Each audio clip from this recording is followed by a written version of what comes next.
All right, it is time for Flip and Friends. I am your host, Kenneth Davis.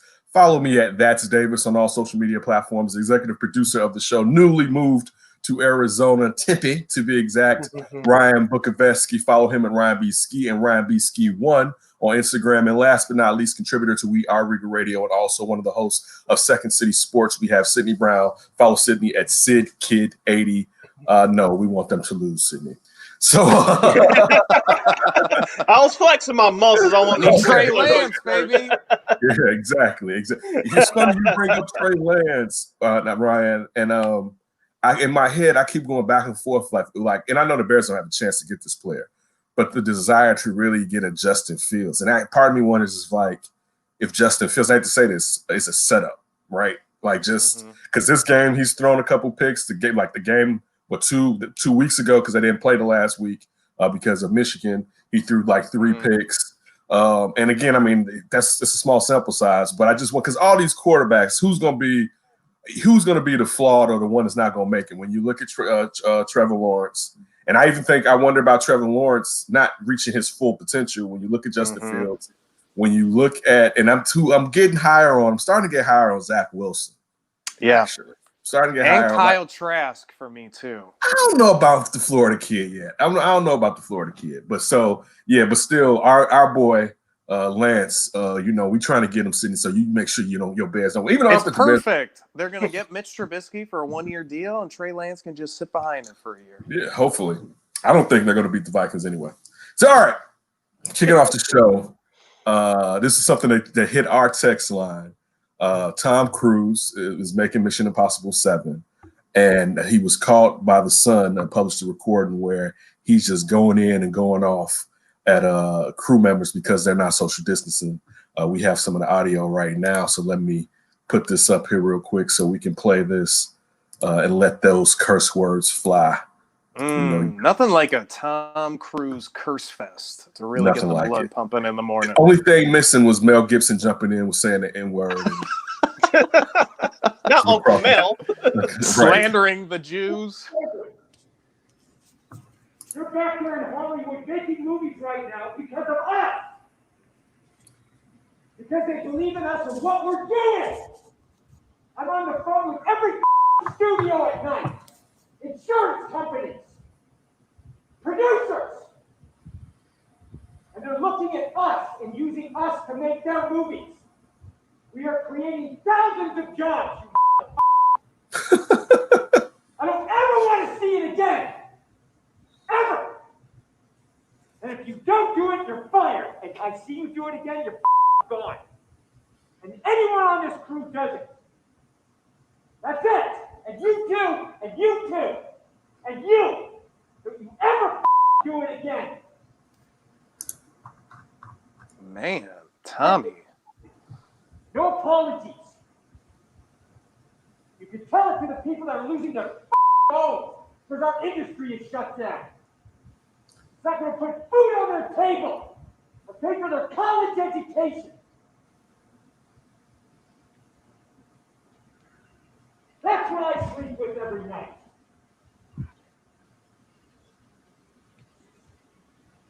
The future of the industry. So I'm sorry, I'm beyond your apologies. I have told you, and now I want it. And if you don't do it, you're out. We are not shutting this movie down. Is it understood? If I see it again, you're gone. And so are you. So you're going to cost him his job. And I see it on the set, you're gone. And you're gone. That's it. Am I clear? Do you understand what I want? Do you understand the responsibility that you have? Because I will deal with your reason. And if you can't be reasonable, and I can't deal with your logic, you're fired. That's it. That is it. Tyrannical right. Tom. Yeah, and also added to this, you got good old Leah Remini coming. You know, she coming with the Scientologists. Hey, explained that the entire episode was likely crafted by a crafted ploy a media ploy to spin the church's reaction to COVID in a positive light. Tom does not care about the families of his crew. This is all for publicity. Tom does not believe in family values. Anything you see coming from Scientology or Scientologists, such as mask wearing, supposedly humanitarian efforts, is just a show. It's for public reaction reasons only. Cruz, nor the Church of Scientology, has commented on the leaked audio. And one of the star who was coming to Cruz's defense, check out George Clooney says. But she goes on to say, Tom's reaction that was released yesterday shows his true personality. He is an abusive person. I've witnessed it. I've been a recipient of it in a small level, and I've been told similar abuse by his former girlfriends, employees, and friends. This is the real Tom. So, now we said this on the text line. Tom Cruise is one of the producers of Mission Impossible 7. I saw that allegedly he spent over $600,000 just to have the crew socially distanced and be in socially distanced lodging. So you're talking about someone who's spending money. The movie the movie filming didn't start because of the pandemic, and then they had to shut it down because some of the people within the crew had caught COVID-19. So I understand his concerns.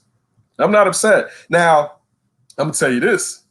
I don't know how hard up these people are for money, and on top of that, Tom Cruise is such a megastar. He can probably cancel you in Hollywood, or has a good chance at it, but I'm not gonna have him telling me like, you understand, bitch. Yeah. That's when it's crossing the line. It's like, you understand? Like, I know now. I may have messed up, but I ain't no hoe. So that'll be clear. Right. Where I'm like, whoa, like unless we in the military or something, like, fuck is you talking to? All right, like that's when I would have kind of been upset. What about you, Sydney? I can understand if he told the crew once to do it and not to do it again, and then he had to go to an extreme to an extent. I understand it, but like you said, Ken, you draw the line of respect and disrespect.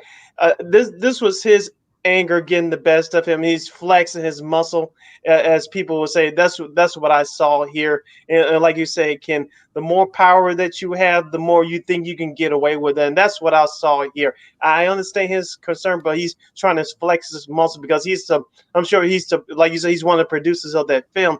And I'm sure he's the only powerful person in that room. It was just him and those other crew members that are working beneath him in that room. So he figured, I can inflate my ego. I can do what the hell I want because no one's going to step to me. Yeah, I thought, like we've been saying, way overboard. I mean, when you, I guess, talk about people's livelihoods and things like that makes sense. You want the money to be there and food on the table and all that stuff. But I kind of feel like Tom really isn't looking out for that part. I think he's more so because he's going to go to space after this movie to go film a movie up in the space station for the first time ever. Elon's going to ship his ace up there. Yeah. I didn't know this. Yeah. And they're talking because he signed on for multiple Mission Impossible still. And he wants to like split filming up there. So he's going to do a movie and then he wants to do some space stuff for Mission Impossible after this one that he's filming. So if you think about it, he's like, what, 60-some? He's running out of friggin' time being an action star. He's got already like 3 movies lined up, and 2 of them are in space.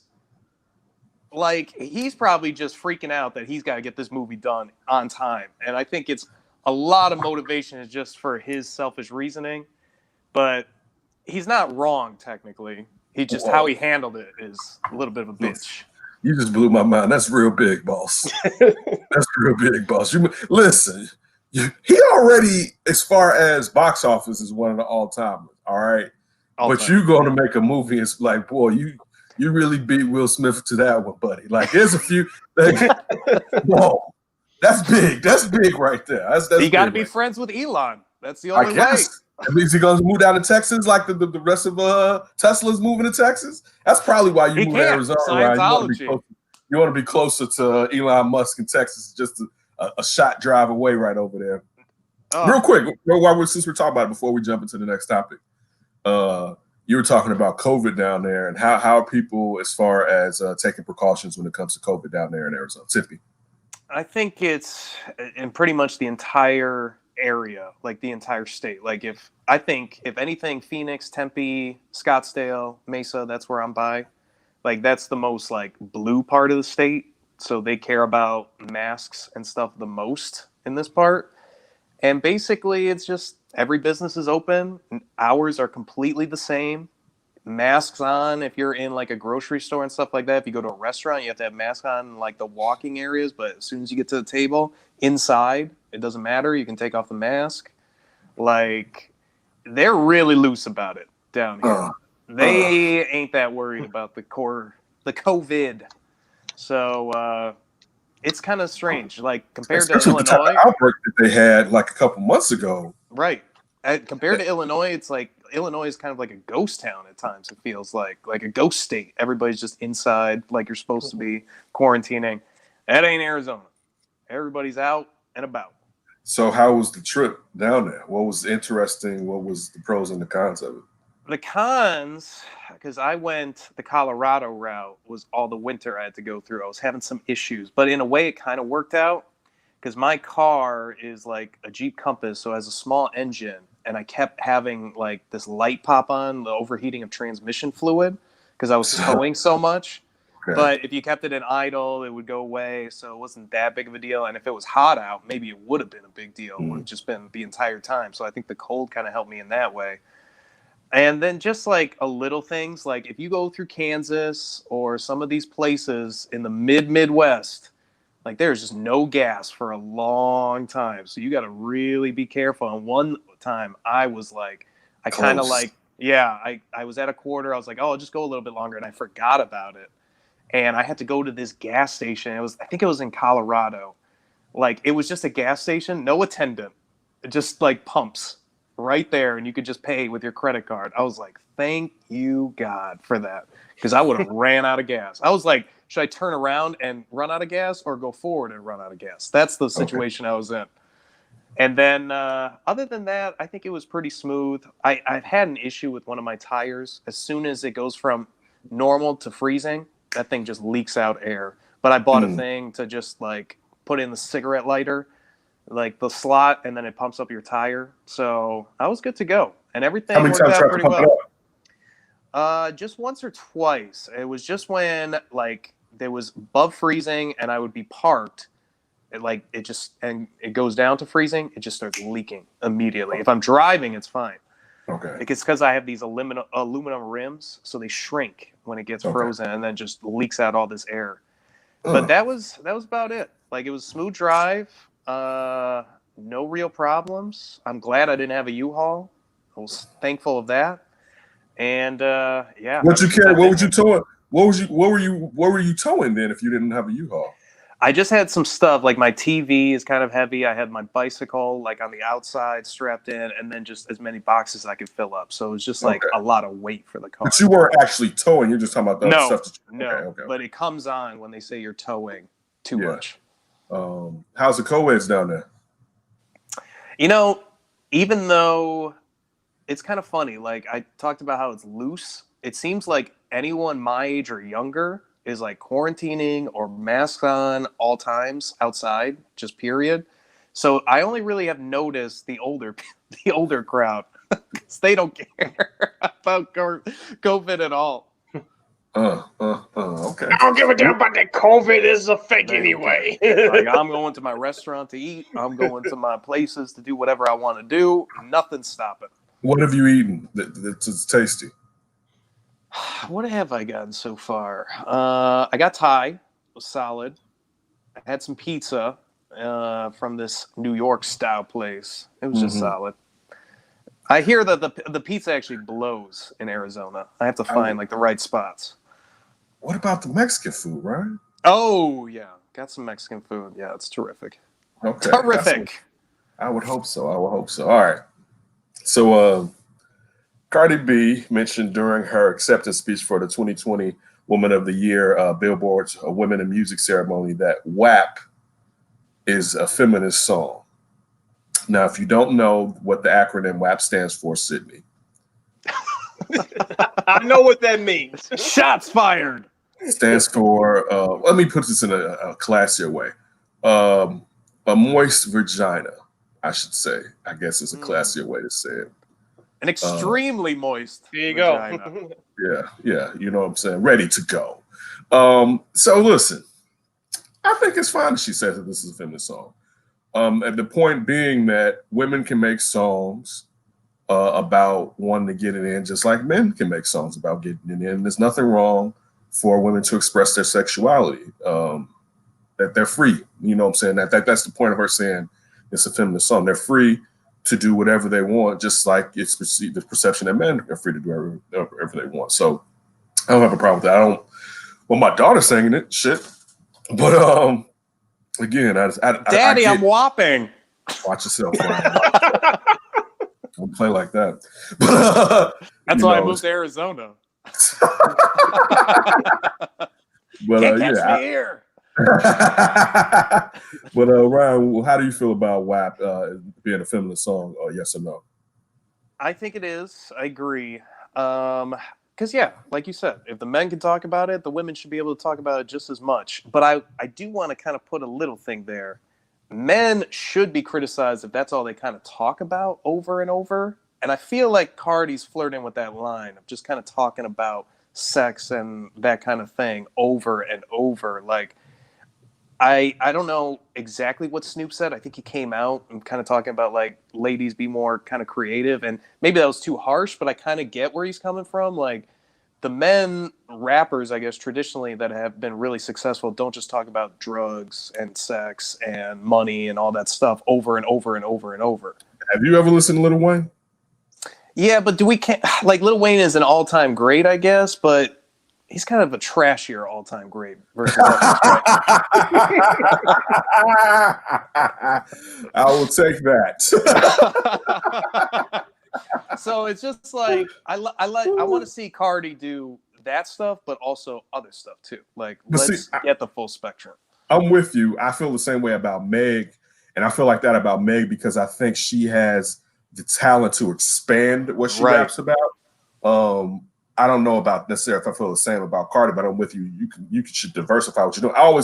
To me, that's what held Nicki Minaj back. I felt like if Nicki would have really went into expressing herself with other things, it would have just showed how dope she is with her skill set instead of just basically sitting up. But so yeah, I mean, I'm with you. Guys shouldn't spend all the time being crass, and you can apply that to women too. It's funny. I was showing Afton this, right? I didn't think this was gonna be part of the show, but again, I try to bring my truth to the show. So this morning, all right, I'm sitting there, I'm going through Facebook. Usually I don't lay down and really go through social media because laying down and looking at my phone hurts my neck, so I usually don't do it. But I was trying to let Kenton play on the PlayStation 4, and I was giving him a lot of time to do it, so I was trying to stay out of the basement. And I'm looking at a cousin of mine posted on Facebook. Matter of fact, I want to see the actual post so I can say it verbatim. And oh man, this is going to be an all-timer right here, huh? It's gonna be. Wait, did you say this was last night or today?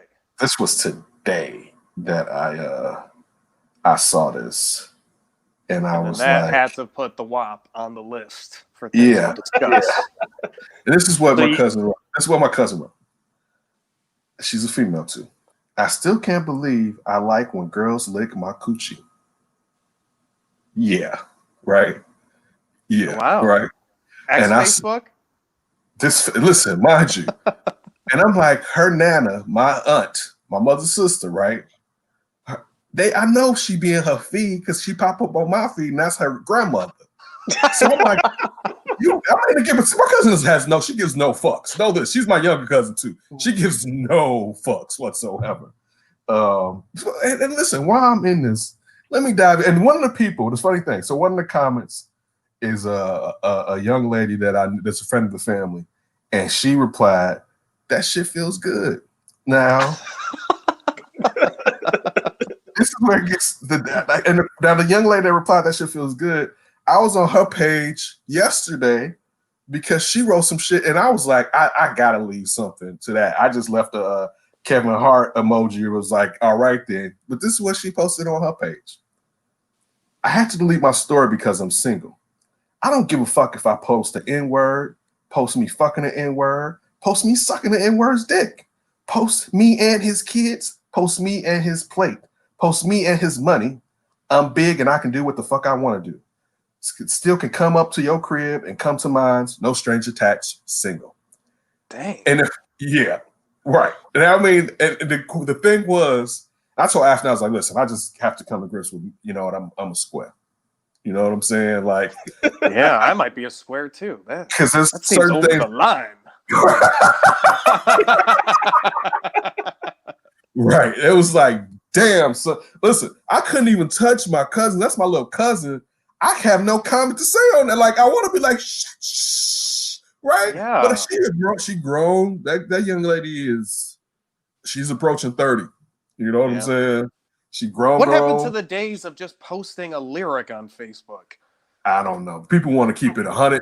And listen, credit to them for this. Your life. You do what you want to do. You know what I'm saying? It's just, I said this. It's going to be the crazy thing, right? In 30 years, you know, one of the things that people are going to be doing a lot of, they're going to be going back, looking at their parents' and their grandparents' social media posts. And somebody's going to be like, somebody's grandma posted, I can't believe I like when girls lick on my coochie. Your grandma. I don't care what dick it is. I'm sucking it. Right. Your grandma, right? That's your grandma be like, you out here doing all this shit. Grandma, I saw that shit you posted back in the day when you was talking about your coaching. There's going to be a future TikTok where they're going to be posting all that stuff. Go ahead, Sid. No disrespect, but shouts out to your cousin, Kim, but she used to wear coochie. Now, I'm telling my age. I haven't heard that word since the early 90s and Luke Campbell, okay? And I don't even use that word. I'm just saying. She's a funny one, so you know she used that word to spice it up. You know Gucci. She went into her bag to pull out the coochie. When I put this on there, it's really going to take off, right? All right. A South Carolina councilwoman indicted on public corruption charges allegedly used taxpayer money to stalk NBA Hall of Famer Magic Johnson, the Columbia Post and Carrier reports. This is from Yahoo Sports. Richland County Council Vice Chairwoman Dally Myers allegedly used government money to fund personal trips and spending sprees. The 24-count indictment was issued late Thursday, and Myers was released without bond after a short hearing on Friday. She was suspended from office, although her term is up on December 31st. Most of the charges of illicit use of the county credit card state grand jury division chief attorney Creighton Waters, told Judge DeAndre Benjamin, per Avery G. Wilkes, the Post Atlanta Carrier. There's a lot of black names I got on here. The destination charged the card included Greece, Georgia, Illinois, Detroit, and Nashville. A trip to New York, New Jersey had a specific purpose per the indictments. Myers reportedly used her county credit card to take a trip to New York to stalk Johnson and former NFL player Richard Seymour. Like, how the hell did Richard Seymour get into this? Even though he grew up somewhere around where his lady grew up. There are no further details to the trip. Johnson made a high-profile visit to Newark in September 2019 when he saw the Newark Bethel Israel Medical Center. His company has a food service contract with the hospital. In September, the 5-time NBA champ was reportedly granted a temporary restraining order against a man allegedly stalking him. So wait. Can I say something insensitive? Go right ahead. Please do. I think you're going to say what I was going to say. Go ahead. She knows... yeah, that's what I was going to say. She's like, I don't care. She's like, his is cured. I'm like, well, you know he got the AIDS. I mean, the HIV, right? Like, that was what I'm like. Man. Listen, to go to the point of what we were just talking about before this with the coochie discussion, this lets you know motherfuckers don't care, right? I saw Dame Dash was on something talking about, man, people be like, they don't care if they get herpes nowadays. And when he said it, it was like, yeah, motherfuckers really don't care if they get herpes nowadays. And how back in the days, that was one of the last things you want. Listen, we live in a world, man, motherfuckers don't get two shits. This lady is using the county credit card to stalk long penis and infected. Right, like infected long penis. Infected long penis. Goodness gracious, she gonna run into Cookie and catch that fade. Is this like a product of 2020? Are we losing our minds? And then this is like putting it over the top, where it's like we're going to hell pretty soon here. Let's stop caring about things. I think people were losing their mind before 2020. But yeah, it doesn't hurt that it is in 2020. And again, it's magic. Like, it's this comedian that I follow. His name is Redo Brown, right? On Instagram. He's a good follow. He had this post where he created where his girlfriend comes and he's like, she's like, yeah, you know, All-Star Weekend, you know, basically they kind of like owning up to shit they did to each other. And she's like, you know, I slept with a famous NBA player. He was one of the Lakers. He's like, oh, you slept with Shaq? She's like, no. He's like, you slept with Kobe? She's like, nah. He was like, damn, he was like, you slept with Kareem? She was like, nah. And she was like, hey, I'll give you a hint. Voila. Just like we said, Magic supposedly has HIV, right? So and she's like, what? Right? Surprise! Listen, or you know what? The girl probably got this shit and was like, shit, that's just some on top of minds. Because listen, you probably listen, you know she got something. She was like, I don't care. Like, give me that long. I know he's famous for HIV, but I gave him the herpes.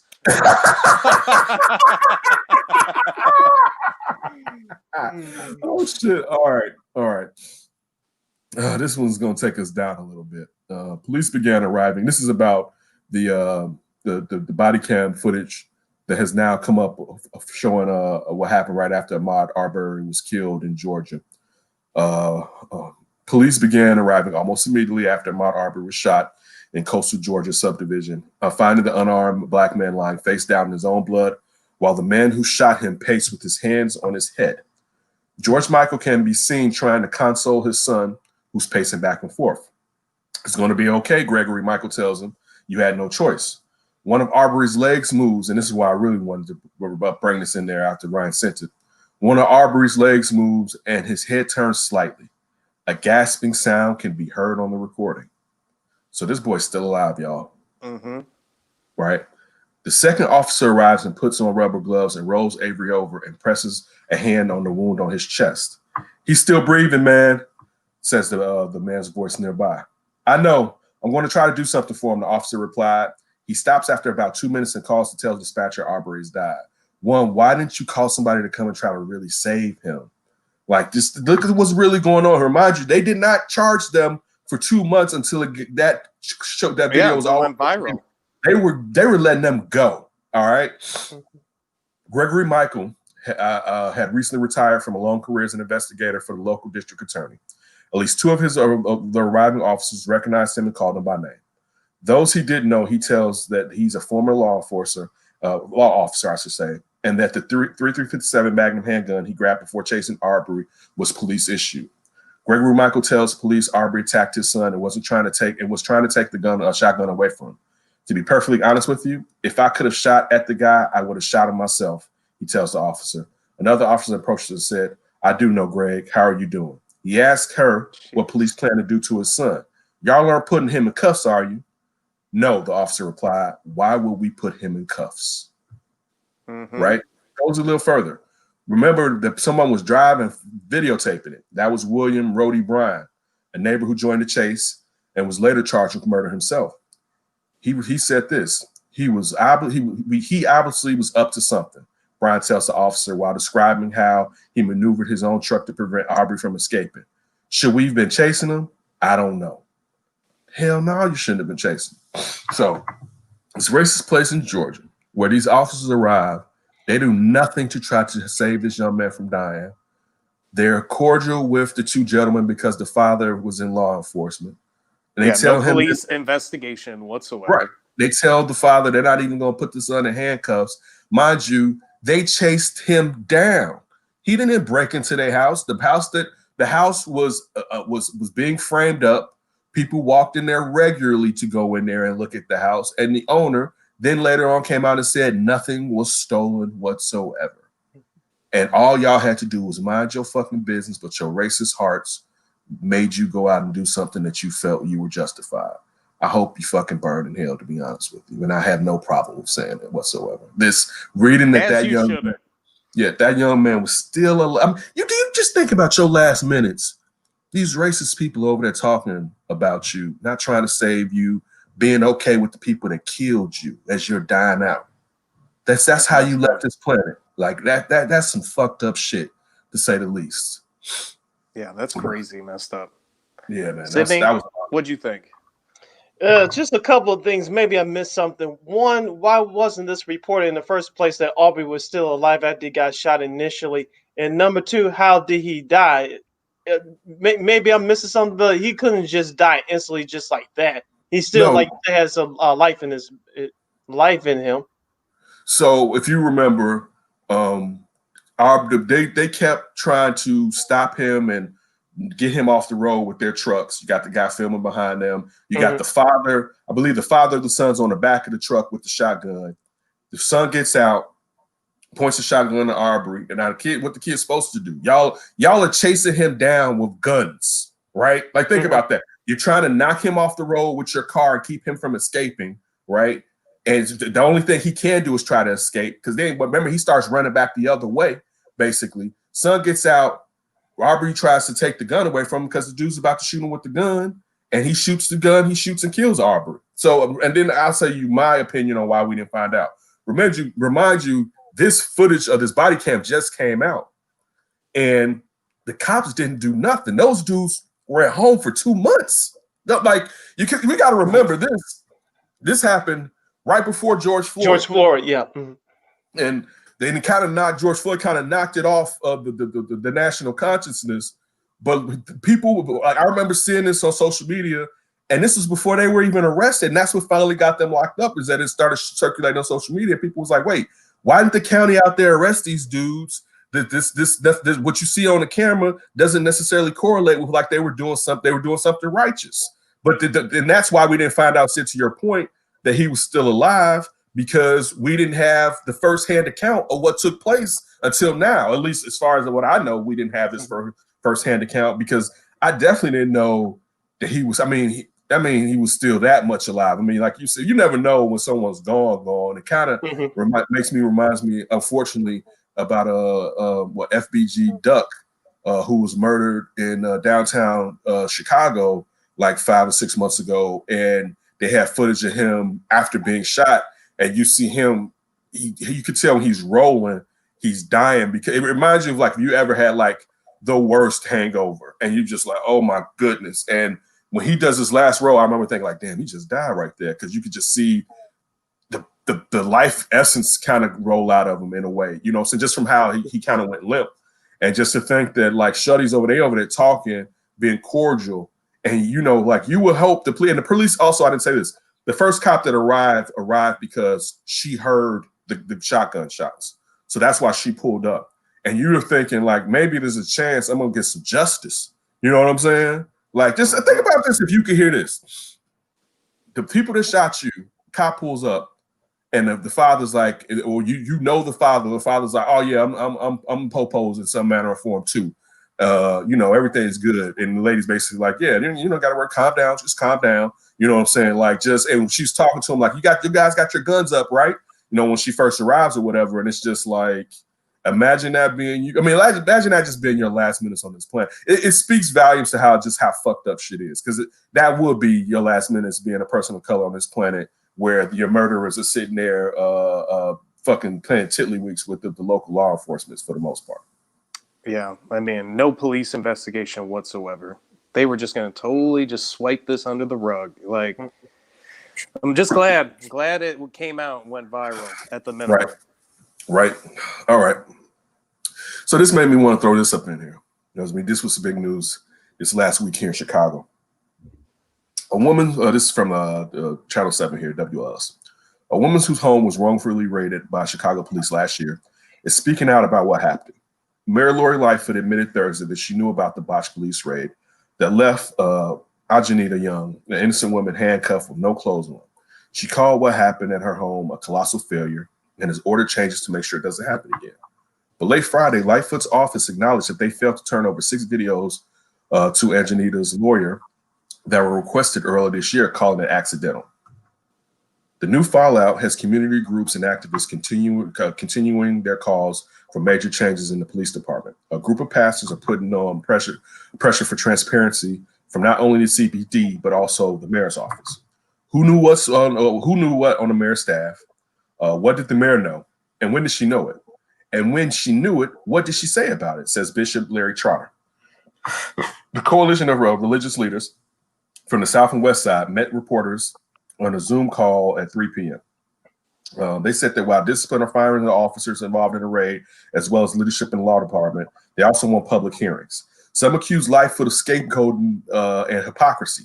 24 hours after claiming she only learned about the case on Young on Tuesday, Mayor Lightfoot admitted she didn't remember the case until seeing the video for the first time this week and reviewing the emails. I don't have specific recollection of it, Lightfoot said. It was November when I was probably focused on the budget issues and getting our budget passed through the council. So she used the budget as her excuse to say she doesn't remember. Now, I don't know if y'all seen this video. This sister who's a social worker just got home from work. The cops raid her crib, right? Bust open her door. She's getting ready to go to bed. She's ass out naked, right? They leave her naked for a minute, and then finally a cop like puts a coat over her. The coat's open. She's still all naked, all right here, right? Later on, a cop comes, throws a comforter on her, but leaves the comforter's not open. And then finally, one cop just comes and he holds the comforter closed. She's in there saying, "Why are you here? You're at the wrong house. Why are you here?" And a cop basically tells her, "Stop yelling at them." And she's like, "How the hell are you gonna tell me to stop yelling when y'all just knocked my door down and y'all in the wrong place?" So a police informant, a cop took a police informant around to her house. The informant said that some gentleman with guns and ammo, that he stayed there. The gentleman was in the next apartment, right? Just thinking, so they could have killed this lady, right? Could have killed this lady, and they got the wrong apartment. And so someone's gonna get in trouble with whoever this informant is. So they sat there, and when they finally realized something was wrong, one cop told the other cop, "Let's step outside and talk." They tried to fix her door. One cop tried to fix her door, said how sorry he was, but it's just one of those things because, listen, mistakes can happen with anything in life. And unfortunately, with cops, because of how important their job is, those mistakes can hurt and affect people a lot of bad ways. So that's an issue on itself. But the thing is this, where I can roast the city and Lori Lightfoot. The young lady's lawyers requested the videos, and you all blocked. They didn't just block her. They tried to block CBS from putting it on air last week, right? So that was the Lightfoot said she had nothing to do with that. She didn't know, quote unquote. But they tried to stop this just action. Y'all went to the wrong house. You did this lady wrong. They didn't let her get the video. Her lawyers get the video. So if you feel some kind of way as far as you were wrong, why are you still lawyering up, basically trying to prevent her from getting what's just to her? So that's really what kind of burns my side, is that you're talking out both sides of your neck when you're sitting there saying that you feel sorry for the young lady, but still you're sitting there trying to protect the city from basically being called on what it's doing that's improper. Yeah, like you said, Ken, this is just a classic textbook of people in power protecting themselves.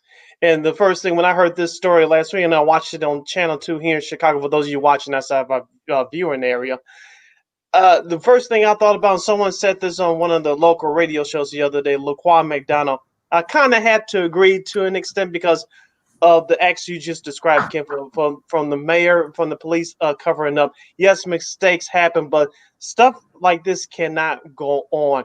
And thank goodness that the house that they raided the lady in, thank goodness she wasn't shot, or else it'll be something worse right now, probably even worse than LaQuan McDonald. So thank goodness she's still alive there. But why are you blocking? I know why you blocking her lawyers not getting the video, because the truth is going to come out. Of course, to remind our listeners about LaQuan McDonald, that video was him for about a year or 2 years, Ken.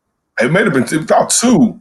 And that's why he didn't get the transportation gig for Biden. We're talking about Rahm Emanuel, and that's the only justice that LaQuan McDonald really got, is that he's persona non grata for what he did to that young man as far as blocking that tape to finally come out. Because I remember hearing about the tape, because people was talking like, whenever this tape comes out, shit's gonna hit the fan or whatever. But yes, and I think it was 2 years. I may have been a year and a half to 2 years before we actually saw it, that the LaQuan McDonald tape. Everybody also, the LaQuan McDonald had a mental illness. He was out. I think he may have been high too. I think he was high too. Because high doesn't mean you should die. Let me put that on. Just because you're high don't mean you should die. All right. Because he was somewhere in the middle of the street. He was in the middle of the street. He had a knife, but he was walking away from the cops, and there was a lot of cops already there. And then this rogue cop who has a history of fuckery rolls up and fucking plugs the kid, unfortunately, 16 times. Like it took that many times to subdue the young man, right? Like just he was enjoying it. Right. And so he's getting off on it. That's what he does. You know what I'm saying? Oh, so-and-so's here. You know what I'm saying? Like, I put this shit to an end when I show up. Right. So, but again, like, Sydney, to your point, you know what I'm saying? This is the part of where the city, it's one thing that human beings are going to make mistakes. We're talking about law enforcement, and they should be held accountable and to a higher standard. And definitely reform should be put in to stop some of these incidents from happening. But you're still going to get some incidents. You know, if you're dependent on informants, something's gonna happen. You know what I'm saying? We see the same thing with Breonna Taylor. You know what I'm saying? And sit there, said the informant said, somebody said this was happening, You know what I'm saying? Like, and so you're going to get in those situations. So sometimes this may happen, but even when you're going in, you get how you going in. You know, and again, I'm someone who I'm not risking my life daily in these situations. So it is easy for me to criticize it because I'm not put in these high stakes situations. But also, this is the key point. I didn't put myself in that situation because I don't know what I would do. And if you take on that responsibility, well, you need to also take on the responsibility of doing it well and doing it right. Yeah, it's so bad that like we live in a world where all our higher ups always have an excuse for something and they never take ownership, responsibility. Like, it'd be great if maybe our law enforcement officials, who we kind of look at as like a quote, like leader in the community or like a model of how you should be, because they're supposed to be law-abiding citizens enforcing the law, like own up to your mistakes then. Own up to the fact that you messed up, because we all know you're going to mess up no matter what the job is. There's always going to be a mistake. Human beings aren't perfect. That's just how it is. Don't tell me there's never going to be a mistake. You can fully do law enforcement to the book perfectly every time. No way. And plus, there's way too much gray area for you to make everything black and white. So it's your response. It's how you handle things. And when you just kind of like talk out of both sides of your mouth, like you said, Ken, I mean, that should make every citizen worry.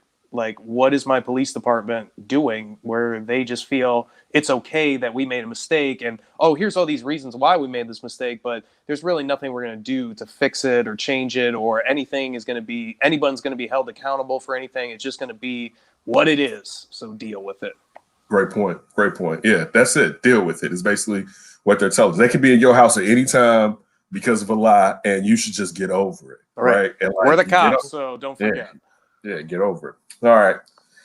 Federal officials, this is from the New York Times, issued an urgent warning on Thursday that hackers who U.S. intelligence agencies believe were working from the Kremlin use a far wider variety of tools than previously known to penetrate government systems, and said that the cyber offensive was a grave risk to the federal government.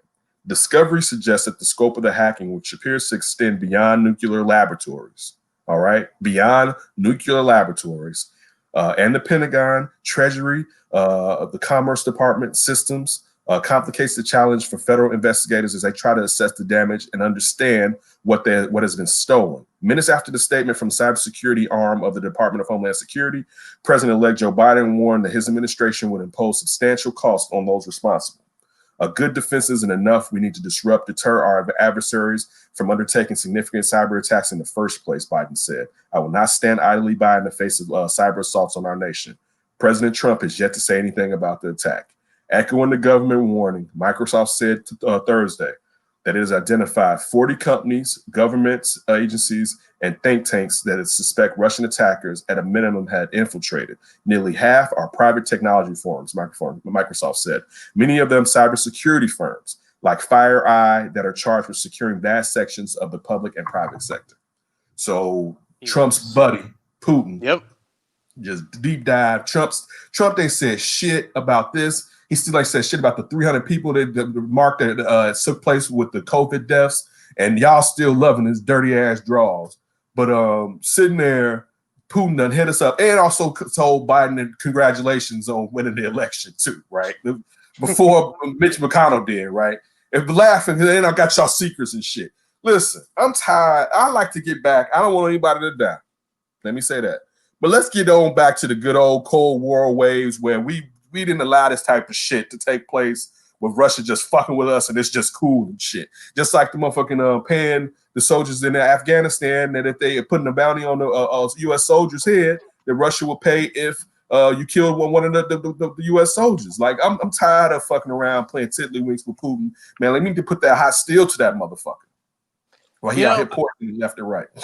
I don't understand. Our military budget is through the roof and greater than any other country by like leaps and bounds. But we're getting hacked every 5 seconds at the Pentagon. Like, where is this money going? Are we just buying tanks? And that's it for the eventual invasion of Russia? Like, how about we talk to all our Silicon Valley IT people or whatever you need to do, get them some national security, and how about we beef up our system a little bit?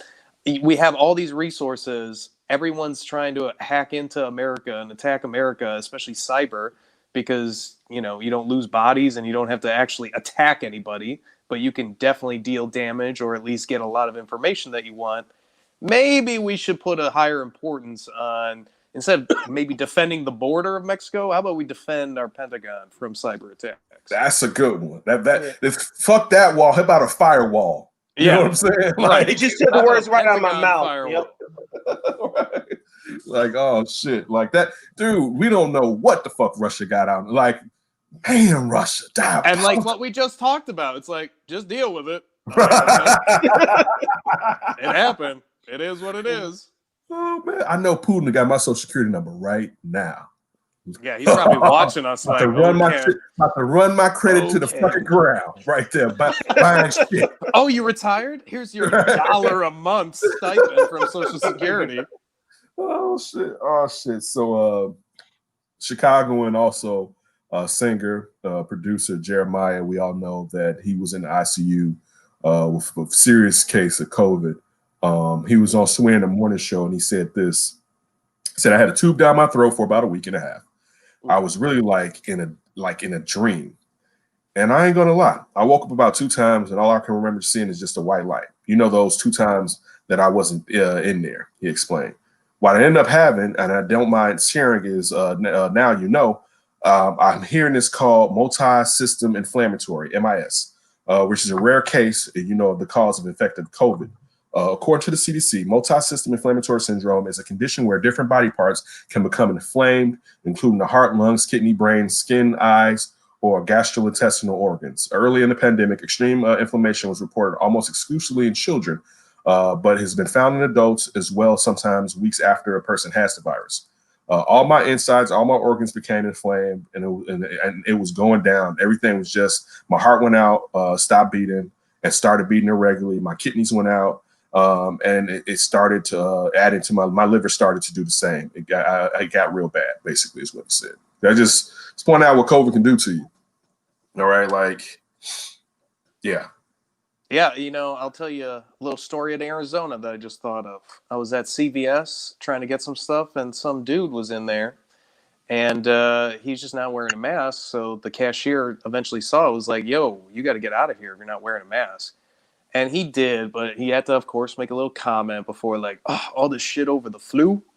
It's just like, dude, are you just that unaware? Like, yeah, maybe to some people this is the flu, and they can just kind of get away with being sick for a little bit, no long-term potential effects, whatever.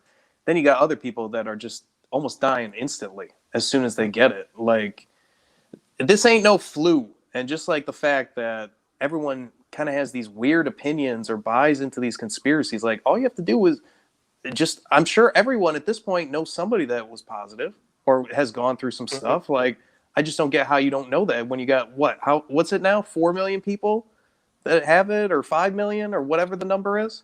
You mean here in America or around the world? I think in America it's probably about 4 or 5 million here. Yeah. Yeah. And they say we may be 400,000 deaths sometime in January. Like, you probably know somebody, or at least have heard a story from a friend that knows somebody. Like, it's impossible to not, like, know about this. I mean, listen, just think about how it hit DeMaz's family last month, or this past month. It took out 2 family members. Right. You know what I'm saying? Like, just think about that. Like, it's dude, this is a different, just like what you're basically just echoing what you're saying. If you still think this shit is just some bullshit, you just being an asshole. You know what I'm saying? And I'm not saying that trust the government. I'm not saying, but I mean, just no one's shutting down the economy for play. Just know that.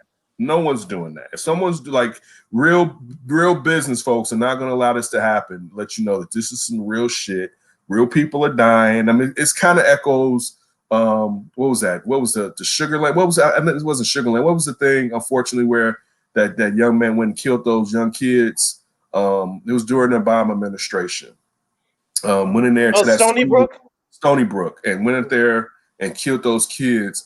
And people were sitting there coming at the kids' parents, talking about it was fake and it was made up and shit like that. You know what I'm saying? Like this type, like that echoes like that's the same sentiment as far as just stupidity. It's you like, I'm gonna sit here and it's a joke, something happened. Like what type of bullshit are you talking about? So it's just when you see that people still play, you know what I'm saying, with it, and you know, it's ridiculous. It's terrible to say the least. All right, moving along. On a lighter note, McDonald's customers stunned by an alleged behind-the-scene cooking video.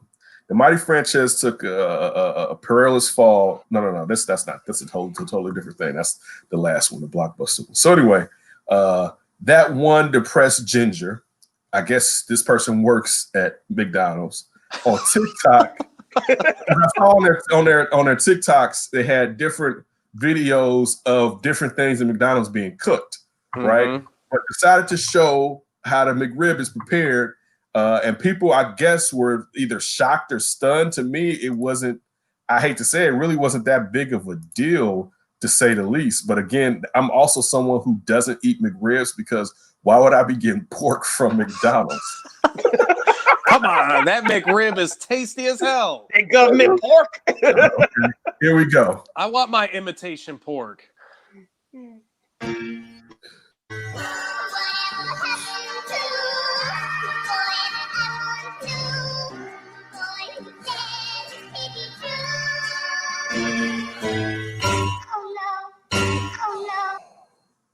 I mean, it wasn't that big of a deal to me. Yeah, like, why did people think like they slaughtered the pig in the back and they like cut it off fresh? Is that a thing with McDonald's? Fresh off the swine. Do you have any buck meat left? I want some. Somebody was talking about, I was reading an article, it was like, you know, they basically had a stack of those and they were stuck together and basically had to break them apart. Like if you had buy frozen meats, patties, they're frozen together. They're never frozen. They killed the cow right there. The pig. But like, and so I didn't get why this was disgusting. Then you have those little trays now. You see them all over the place, but I know in the office there's a Burger King and under in the pedway downstairs.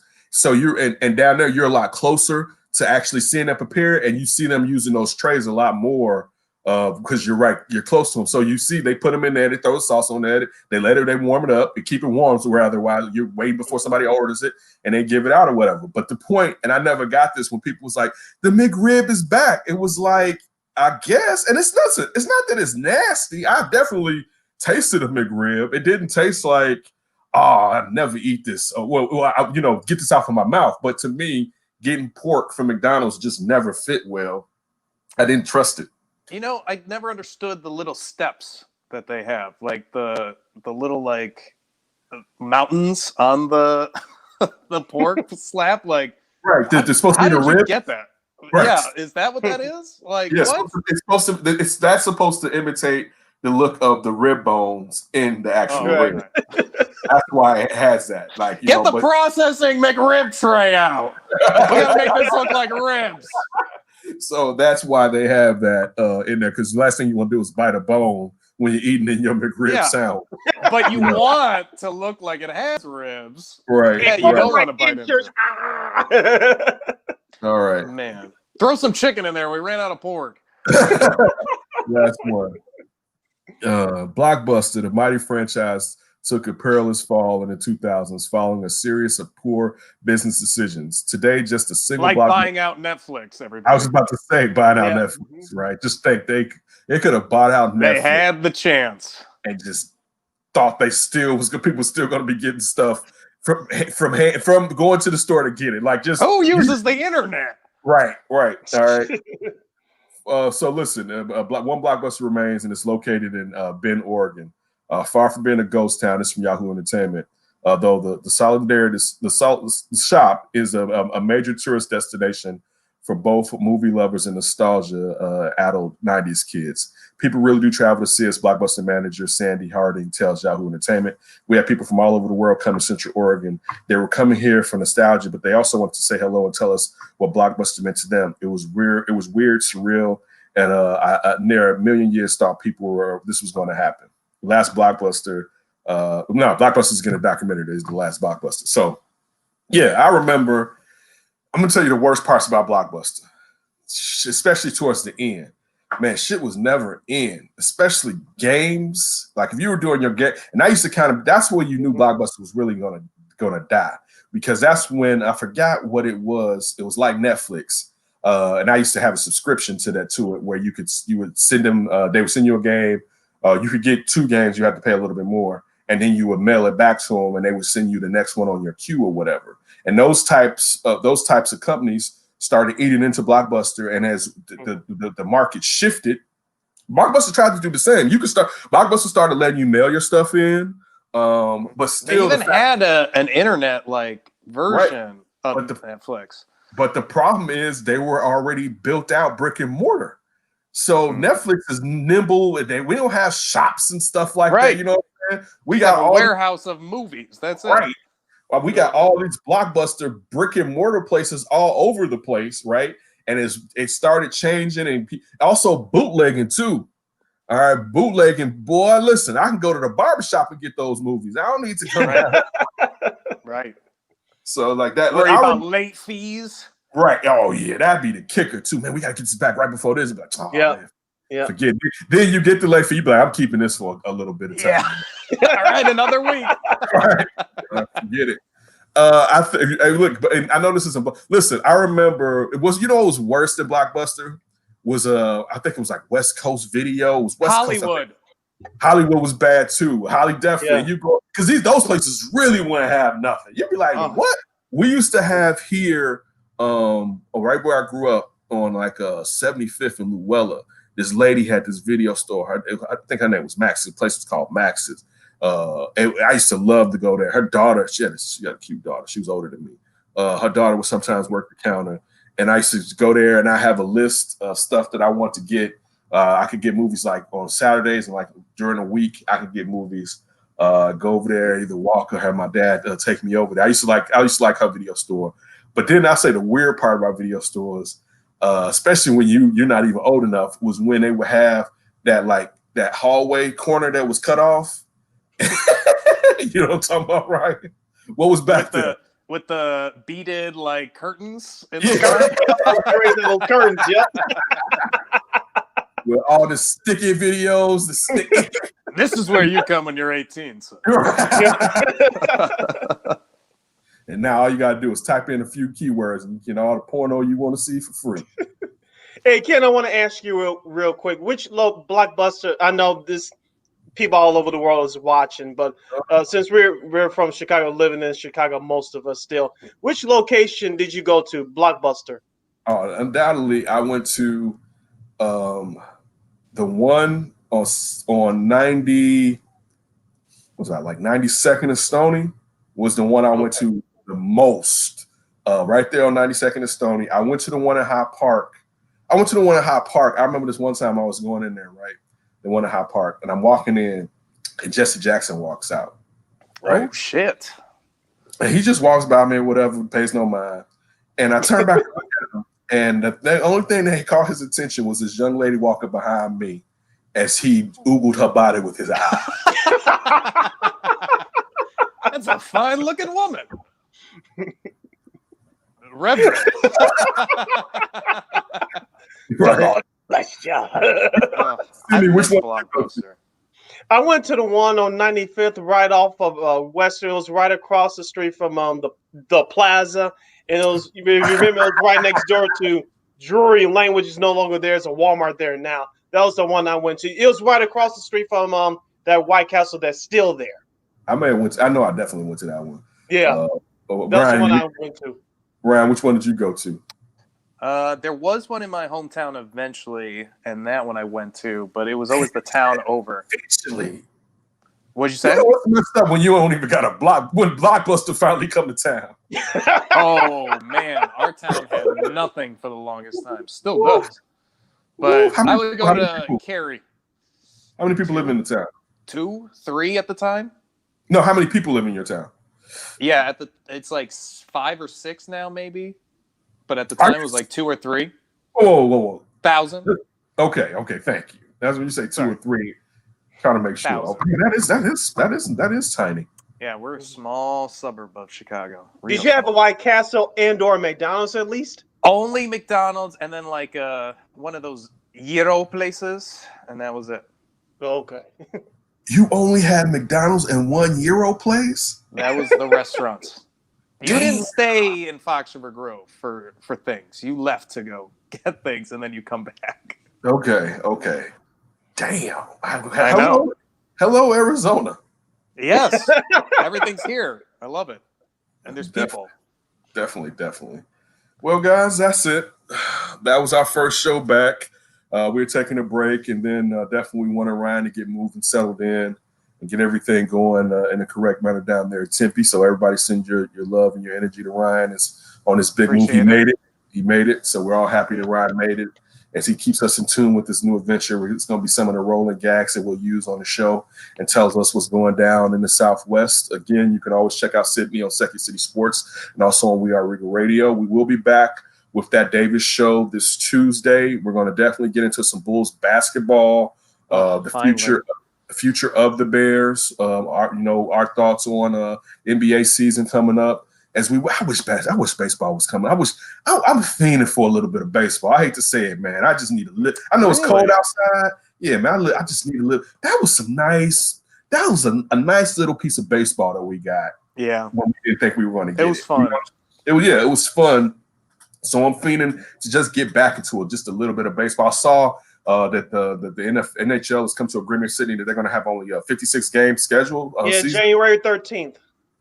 It looks like all the Canadian teams may end up playing in the U.S., but we'll see about that. And which is, real quick, I saw that all Canadian teams may play in the U.S., but they were going to have them only play each other, kind of like in baseball, how they only had the Central play the Central from the AL and NL. So I wonder what they're going to do now since those teams are going to be here in America, they don't have to just play each other. How are they going to break them down and put them into different divisions? I wonder just how the divisions are going to look. Like I said, they have different divisions. I think all the Canadian teams will be in one division, so they're still trying to hash out those things right now.